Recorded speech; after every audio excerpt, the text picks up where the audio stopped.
మంటిలో దాగి ఉండుట. మంటిలో దాగి ఉండుము. యెషయా గ్రంథం 2వ అధ్యాయము 10వ వచనములో దేవుని జనులు అహంకార దృష్టి గలవారై దేవునికి విరోధముగా పాపము చేసి దేవుని తీర్పును తమ మీదికి రప్పించుకొనినప్పుడు దాని నుండి తప్పించుకొనుటకు వారికి ఈ ఆలోచన ఇవ్వబడెను. మన్ను తగ్గింపును సూచించుచున్నది.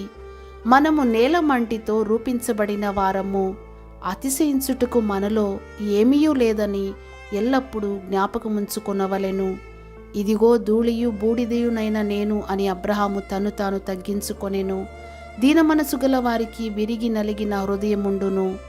ధూళిలోను బూడిదలోను పడి పశ్చాత్తాపపడుచున్నాను అని యోబు గారు పలుకుచున్నారు. మన జీవితములో వచ్చు ప్రతి చిన్న పొరపాటులను పెద్ద పాపములుగా ఎంచి పశ్చాత్తాపపడి నలిగిన హృదయముతో వాటిని ఒప్పుకోలు చేసి విడిచిపెట్టినప్పుడు దేవుని యొద్ద మనము కనికరము పొందుదుము.